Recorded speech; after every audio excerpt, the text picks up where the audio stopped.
باب وڈورڈ دنیا کا مشہور رپورٹر اور مصنف ہے۔ باب نے زندگی کے اہم ترین سال واشنگٹن پوسٹ میں رپورٹنگ کرتے گزار دیے۔ واٹر گیٹ سکینڈل اس کی زندگی کی اہم ترین سٹوری تھی۔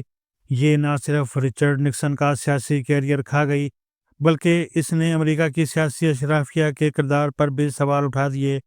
یہ سٹوری باب وڈورڈ نے اپنے ساتھی رپورٹر کارل برنسٹین کے ساتھ مل کر کی تھی، اور اس نے پوری دنیا میں تہلکہ مچا دیا تھا۔ باب نے صحافت کے ساتھ ساتھ کتابیں لکھنا شروع کر دیں۔ اس کی اب تک 21 کتابیں آ چکی ہیں، جن میں 14 بیسٹ سیلر ہیں، اور ان کتابوں نے اسے کروڑ پتی بنا دیا۔ 2010 میں امریکہ میں ہمارے ایک ملٹری اتاشی ہوتے تھے۔ یہ بعد ازاں لیفٹیننٹ جنرل بنے اور پشاور کے کور کمانڈر رہے۔ یہ آج کل بھی ایک اہم پوزیشن پر تعینات ہیں۔ واشنگٹن میں ان کا باب وڈورڈ کے ساتھ رابطہ رہتا تھا۔ کسی میٹنگ کے دوران انہوں نے باب سے وہ پوچھ لیا جو برسوں سے ہم سب امریکی حکمرانوں اور ایک دوسرے سے پوچھتے آ رہے ہیں۔ ان کا سوال تھا، امریکہ پاکستان کے ساتھ کیا کرنا چاہتا ہے؟ میں باب وڈورڈ کے جواب کی طرف آنے سے پہلے آپ کو یہ بھی بتاتا چلوں، 2010 میں بھی پاک امریکہ تعلقات میں سرد مہری آ چکی تھی اور ہماری عام ٹوسٹنگ ہو رہی تھی۔ چنانچہ ہمارے ملٹری اتاشی کا سوال بر وقت اور اہم تھا۔ باب وڈورڈ نے دائیں بائیں دیکھا اور ہنس کر جواب دیا، جنرل، آپ میری تازہ ترین کتاب کا صفحہ نمبر 328 پڑھ لیں، آپ کو سمجھ آ جائے گی۔ ان دنوں باب وڈورڈ کی کتاب اوباماز وارز آئی تھی۔ یہ عراق اور افغانستان کی جنگوں میں صدر اوباما کے کردار سے متعلق تھی، اور یہ شائع ہوتے ہی بیسٹ سیلر بن چکی تھی۔ ملٹری اتاشی کے پاس کتاب موجود تھی۔ انہوں نے فوری طور پر صفحہ 328 نکالا۔ یہ صفحہ صدر اوباما اور نائب صدر جو بائیڈن، آج کے صدر کے درمیان ٹیلی فونک گفتگو پر مشتمل تھا۔ یہ لمبی گفتگو تھی جس میں نائب صدر جو بائیڈن صدر اوباما سے کہتے ہیں، آپ یہ یاد رکھیں، ہم نے افغانستان کے ذریعے اپنے اہم ترین مشن مکمل کرنے ہیں، یعنی القاعدہ کا خاتمہ اور پاکستان کے جوہری اثاثے۔ یہ آگے چل کر مزید کہتے ہیں، اور ہم نے یہ دونوں کام الگ الگ کرنے ہیں۔ اس کے جواب میں صدر اوباما کہتے ہیں، جی ہاں، یہ اہم ترین کام خفیہ رہنے چاہیے، عوام کو ان کے بارے میں کانوں کان خبر نہیں ہونی چاہیے۔ یہ 441 صفحات کی کتاب کا چھوٹا سا ٹکڑا تھا، لیکن یہ پاکستان کے بارے میں امریکی عزائم کا ثبوت تھا۔ ملٹری اتاشی نے وہ صفحہ اور اپنی آبزرویشن لکھ کر پاکستان بھجوا دی۔ اس وقت ہو سکتا ہے کسی کو یقین نہ آیا ہو، لیکن اگر آج کے حالات دیکھے جائیں تو ہم بڑی آسانی سے امریکی عزائم کو سمجھ سکتے ہیں۔ امریکہ کیا چاہتا ہے؟ ہم یہ بحث چند لمحوں کے لیے روکتے ہیں اور پاکستان اور افغانستان کے تازہ ترین تنازع کی بیک گراؤنڈ کی طرف آتے ہیں۔ جنرل پرویز مشرف نے جولائی 2007 میں لال مسجد آپریشن کیا تھا۔ یہ آپریشن اس وقت کی اسٹیبلشمنٹ کی بہت بڑی حماقت تھی، اور ریاست وقت کے ساتھ ساتھ اس نتیجے پر پہنچ چکی ہے۔ جنرل مشرف سے یہ حماقت جان بوجھ کر کرائی گئی تھی، اور اس کا مقصد پاکستان میں ٹی ٹی پی کی بنیاد رکھنا تھا۔ بہرحال اسکیم کے مطابق لال مسجد کا آپریشن ہوا، اور اس کے رد عمل میں ٹی ٹی پی بن گئی، اور اس نے نہ صرف ملک میں بم دھماکے شروع کر دیے، بلکہ کے پی کے مختلف علاقوں میں نفاذ شریعت کے نام پر قبضہ بھی کر لیا۔ ہم آج جب پیچھے مڑ کر دیکھتے ہیں تو سوال پیدا ہوتا ہے، ٹی ٹی پی کے عام سے لوگوں کو پاکستان میں تباہی پھیلانے کے لیے ٹیکنالوجی، اسلحہ اور پیسہ کون دیتا تھا؟ آپ بھی غور کریں گے تو آپ کو بھی جواب مل جائے گا۔ بہرحال اس اسکیم میں آگے چل کر بھارت بھی شامل ہو گیا، اور اس نے افغانستان میں قونصل خانوں کے ذریعے پاکستان کو نشانہ بنانا شروع کر دیا۔ تحریک طالبان پاکستان اور بلوچ علیحدگی پسند تنظیمیں انڈیا کا بارود تھیں۔ بھارت نے حامد کرزئی اور اشرف غنی کے دور میں افغانستان میڈیا پر بھاری سرمایہ کاری کی۔ افغانستان میں 52 ٹیلی ویژن چینلز بنائے گئے، اور زہریلے پروپیگنڈے کے ذریعے افغان نوجوان نسل کو یہ باور کرا دیا گیا، آپ کے تمام مسائل کا ذمہ دار پاکستان ہے۔ پاکستانیاں آپ کی لاشیں بیچ کر ڈالر کما رہے ہیں، لہٰذا جب تک پاکستان موجود ہے اس وقت تک افغانستان میں امن قائم نہیں ہو سکے گا۔ یہ بیانیہ آہستہ آہستہ افغانستان کی اس نسل نے قبول کر لیا جس کی آنکھ جنگ میں کھلی تھی اور وہ افغانستان میں امن چاہتی تھی۔ لہٰذا افغانستان میں پاکستان کے خلاف نفرت کی فصل پک کر تیار ہونے لگی، اور یہ کام افغانستان میں امریکی حمایت یافتہ حکومتوں کی موجودگی میں ہوتا رہا۔ بھارت نے دوسری طرف ٹی ٹی پی کو ٹریننگ کیمپس بنا کر دیے اور یہ انہیں مشینری اور بارود بھی فراہم کرنے لگا، اور یہ بھی امریکہ اور اس کے حمایت یافتہ صدور کی آنکھوں کے سامنے ہوتا رہا۔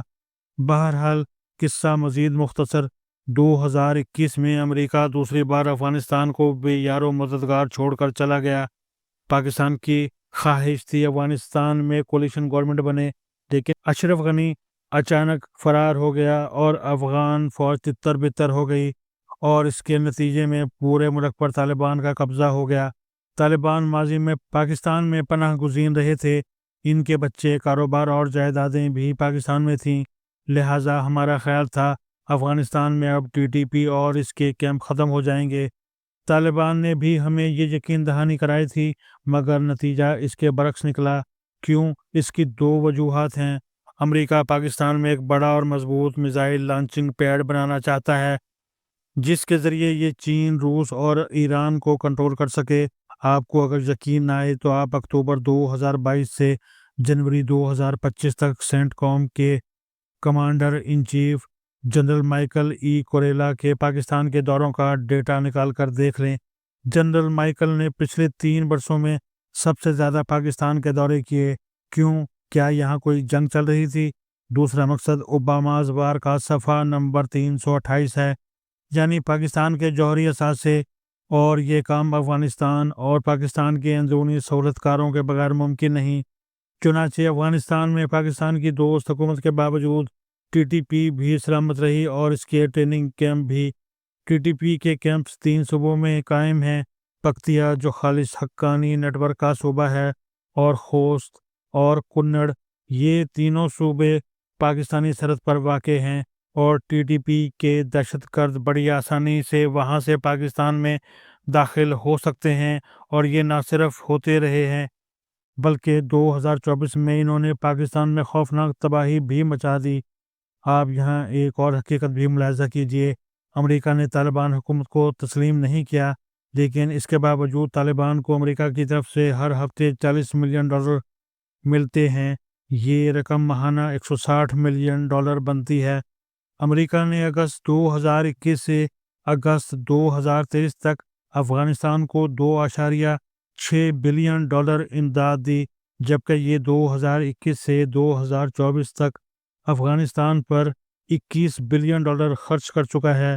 یوں امریکہ اس وقت بھی افغانستان کا سب سے بڑا ڈونر ہے، اور آپ اس کی تصدیق گوگل تک سے کر سکتے ہیں۔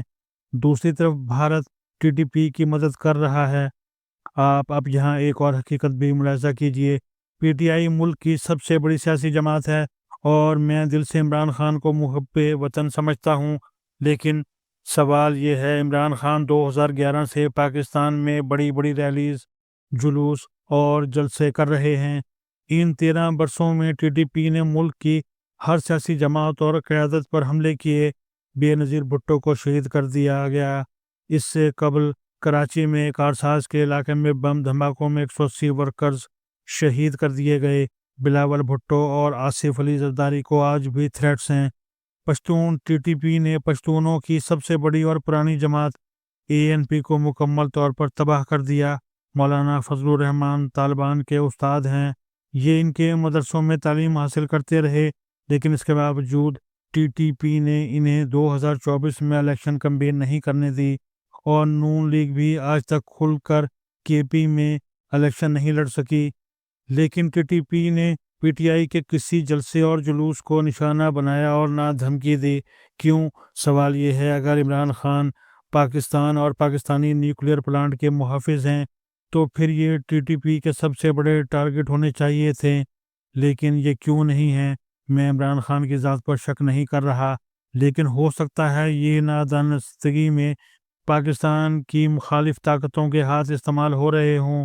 ہم اب آج کے حالات کی طرف آتے ہیں۔ افغانستان میں ٹی ٹی پی پاکستان کے بارڈر پر بیٹھی ہے۔ اس کا صرف ایک ٹارگٹ ہے، اور وہ ہے پاک فوج۔ یہ ہر اس مقام کو تباہ اور برباد کرنا چاہتی ہے جہاں پاکستان کا جھنڈا لگا ہے یا یونیفارم نظر آتی ہے۔ 2014 سے لے کر 2024 تک سوشل میڈیا کے ذریعے عوام اور فوج کے درمیان دوریاں بھی پیدا کر دی گئی ہیں۔ عوام بالخصوص پی ٹی آئی کے کارکنوں کے دلوں میں یہ بٹھا دیا گیا ہے پاک فوج ملک میں جمہوریت اور انسانی حقوق کی سب سے بڑی دشمن ہے، اور عمران خان کو اس نفرت کا لیڈر بنا دیا گیا۔ اس کمپین اور کوشش کا صرف ایک مقصد ہے: دنیا کی واحد اسلامی جوہری طاقت کو ایٹمی اثاثوں سے محروم کرنا، اور اگر خدا نخواستہ ایک بار یہ ہو گیا تو پھر پاکستان کو بدقسمتی سے عراق، لیبیا، شام اور یمن بنتے دیر نہیں لگے گی۔ لہٰذا یقین کریں، نشانہ صرف پاکستان ہے، باقی سب بہانے ہیں۔ اور یہ حقیقت باب وڈورڈ نے 2010 میں صفحہ 328 پر لکھ دی تھی۔ کاش عمران خان بھی یہ کتاب پڑھ لیں، شاید اس سے انہیں پلان سمجھ آ جائے۔